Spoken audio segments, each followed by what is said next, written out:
Thank you very much. This is great to be with people I truly feel comfortable with. Please sit down. They'll say, I didn't get a standing ovation because they never sat down. And I say, I got one standing ovation because they never sat down.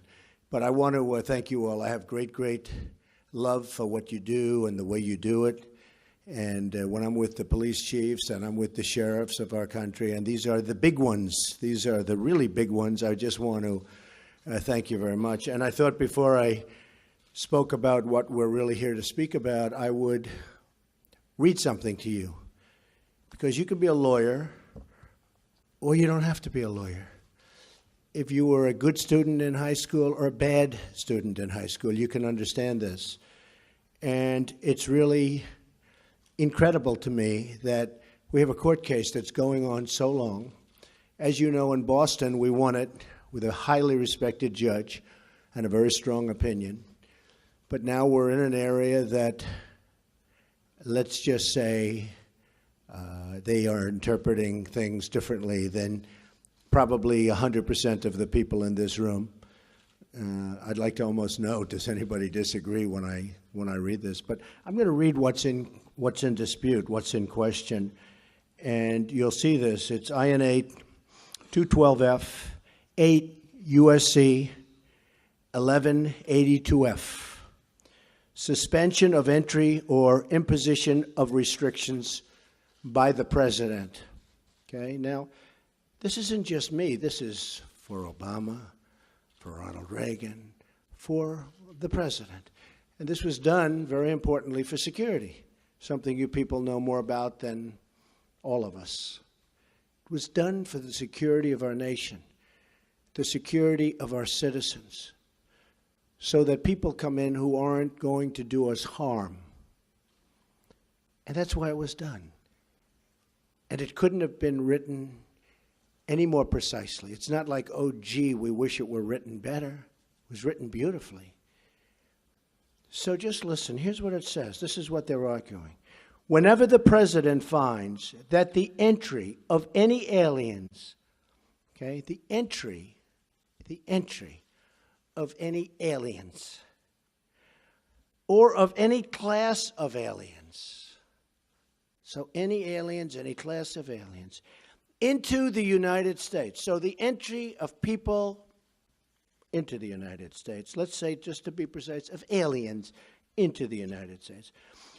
So any time, whenever the president finds that the entry of any alien or any class of aliens into the United States would be detrimental to the interests of the United States, right? So if I find as president that a person or a group of people will be detrimental to the interests of the United States, and certainly there's lots of examples that we have, but you shouldn't even have them necessarily. He may be, and he may, by proclamation, and for such period as he shall deem necessary. Now, the only mistake is they should have said he or she. But hopefully it won't be a she for at least another 7 years. After that, I'm over. See? I just noticed that, actually. Just noticed it. I'm saying, whoa, this is not politically correct. It's correct, but it's not politically correct. You know, this is the old days. He may, by proclamation, and for such period as he shall deem necessary. So here it is. People coming in. Suspend the entry of all aliens, right? That's what it says. It's not like, again, a bad high school student would understand this. Anybody would understand this. Suspend the entry of all aliens or any class of aliens as immigrants or non-immigrants, or impose on the entry of aliens. Okay, so you can suspend the aliens, right? You can suspend the aliens from coming in. Very strong. Or impose on the entry of aliens any restrictions he may deem to be appropriate. Okay. So you can suspend, you can put restrictions, you can do whatever you want. And this is for the security of the country, which, again, you're the chiefs, you're the sheriffs. You understand this. And I listened to lawyers on both sides last night, and they were talking about things that had just nothing to do with it. I listened to a panel of judges, and I'll comment on that. I will not comment on the statements made by certainly one judge. But I have to be honest that if these judges wanted to, in my opinion, help the court in terms of respect for the court, they do what they should be doing. I mean, it's so sad. They should be, you know, when you read something so simple and so beautifully written and so perfectly written, other than the one statement, of course, having to do with he or she. But when you read something so perfectly written and so clear to anybody, and then you have lawyers, and I watched last night in amazement, and I heard things that I couldn't believe. Things that really had nothing to do with what I just read. And I don't ever want to call a court biased, so I won't call it biased. And we haven't had a decision yet.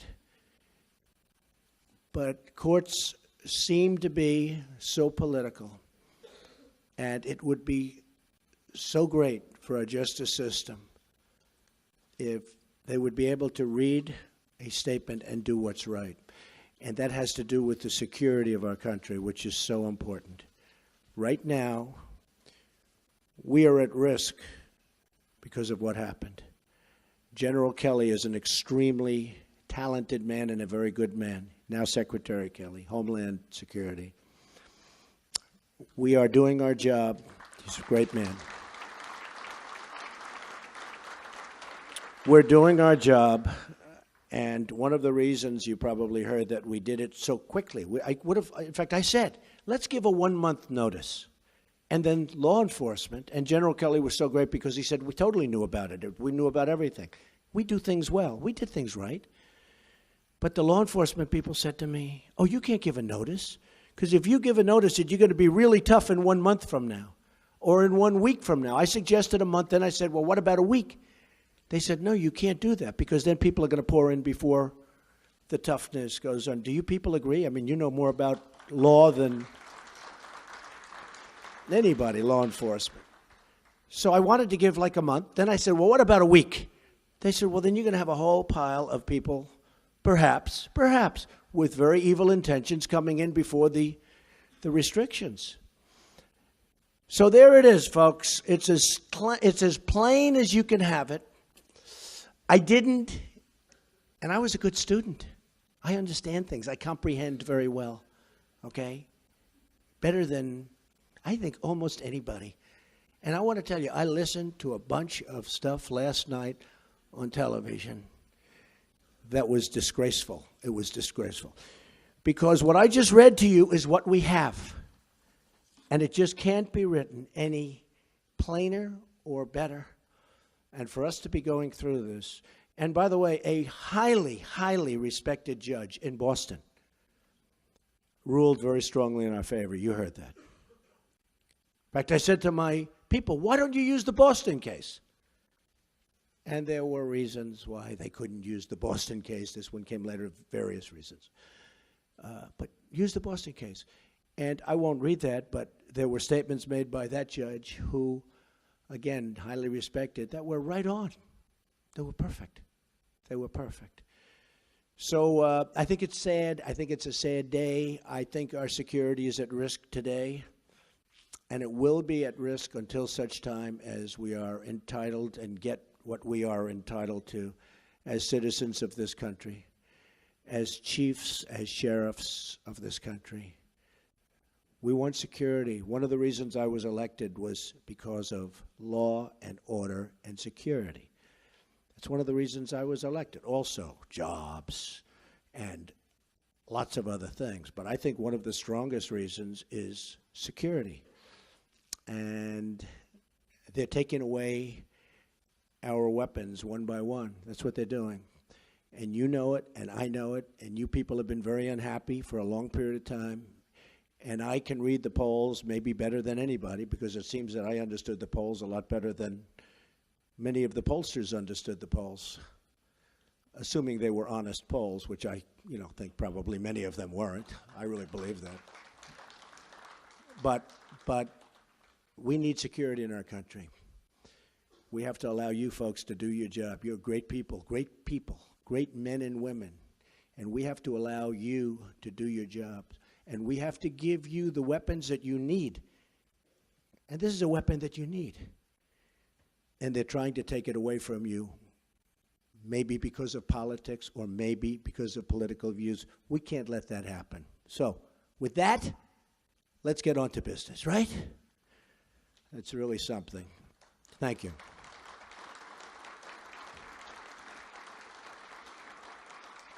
I want to thank Sheriff Sandra Hutchins and Chief Tom Manger for your leadership and, frankly, for the service. You have had great service. Everyone has told me about you, two legendary people. All of us here today are united by one shared mission: to serve and protect the public of the United States.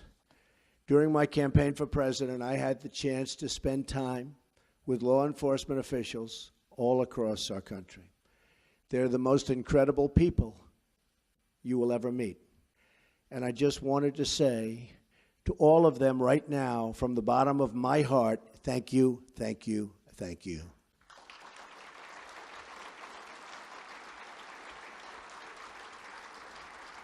Thank you. There are many actions we in the federal government can take to help improve safety in your communities. But I believe that community safety begins with moral leadership. Our police officers, sheriffs, and deputies risk their lives every day, and they're entitled to an administration that has their back.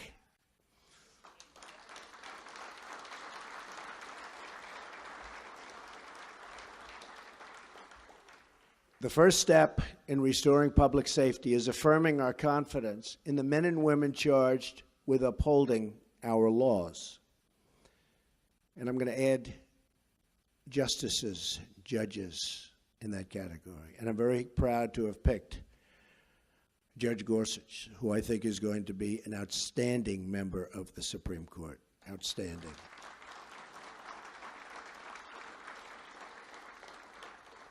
So I'd like to begin my remarks with a declaration issued to all of you and delivered to every member of the law enforcement community all across the United States. My message today is that you have a true friend in the White House. You have. I stand with you. I support our police. I support our sheriffs. And we support the men and women of law enforcement.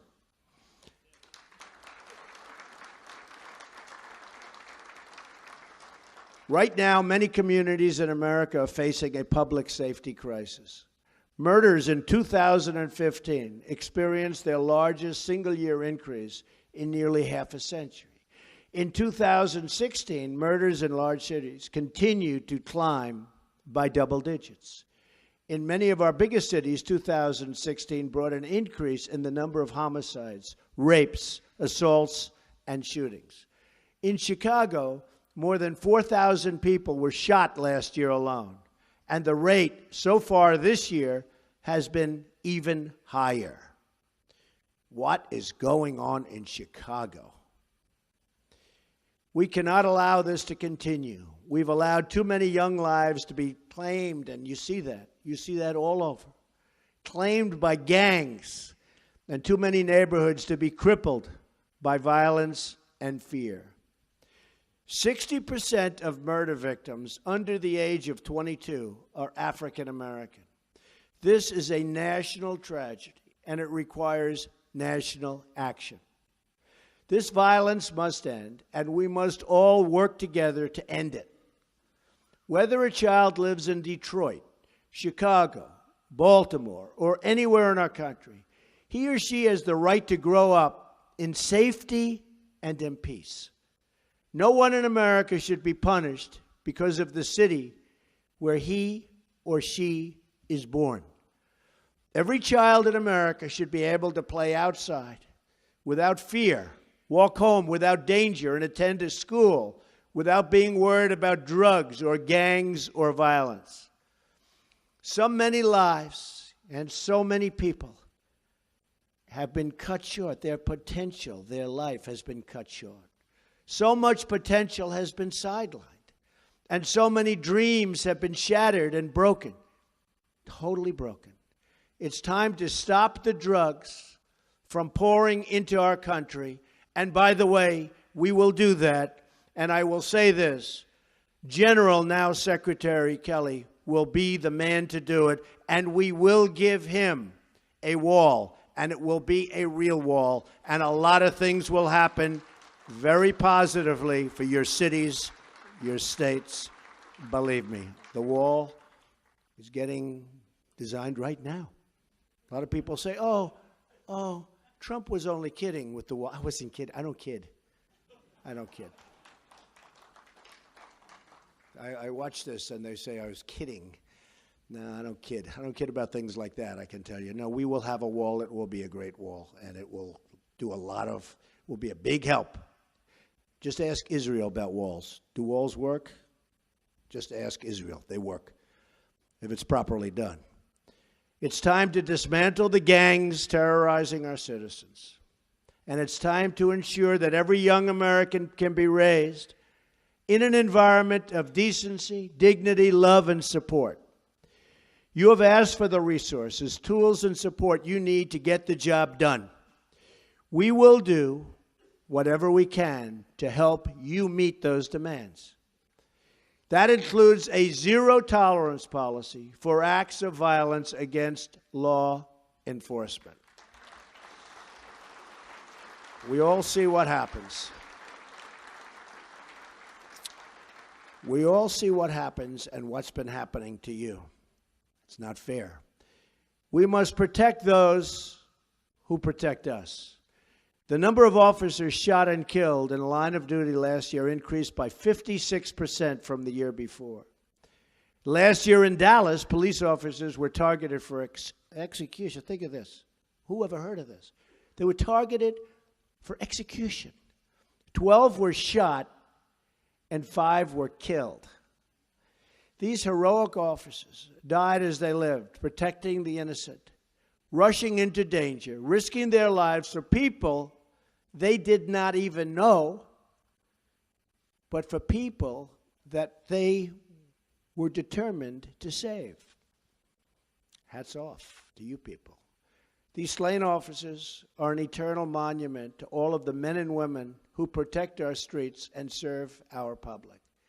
We will not forget them, and we will not forget all of the others who made that final sacrifice in the line of duty. God has blessed our nation to put these heroes among us. Those who serve in law enforcement work long hours. You work long hours. I know so many sheriffs, so many chiefs, so many police. You work long hours and dangerous hours oftentimes in difficult conditions and for not that much pay relative to what you're doing. They do it because they care. We must work with them, not against them. They're working against you. For many years, they've been working against you. We must support them, not undermine them. And instead of division and disunity, and which is so much disunity, we must build bridges of partnership and of trust. Those who demonize law enforcement or who use the actions of a few to discredit the service of many are hurting the very people they say that they want to help. When policing is reduced, crime is increased, and our poorest citizens suffer the most. And I see it all the time. When the number of police goes down, crime goes up. To build needed trust between law enforcement and the communities they serve, it is not enough for us to merely talk to each other. We must listen to each other. All of us share the view that those in uniform must be held to the highest possible standard of conduct. So important. You are the role models to young Americans all across this country, many of whom want to go into law enforcement, many of whom want to be a sheriff or a police chief, many of whom. They have great respect for you, tremendous respect. You don't even realize it, but I will tell you, they have great respect and admiration for the people in this room and the people that you represent. And don't let anyone ever tell you different. Don't let the dishonest media try and convince you that it's different than that, because it's not.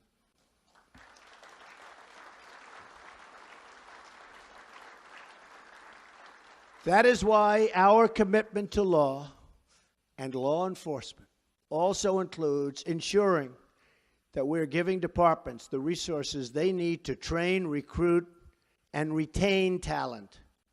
As part of our commitment to safe communities, we will also work to address the mental health crisis. Prison should not be a substitute for treatment. We will fight to increase access to life-saving treatment to battle the addiction to drugs, which is afflicting our nation like never, ever before, ever.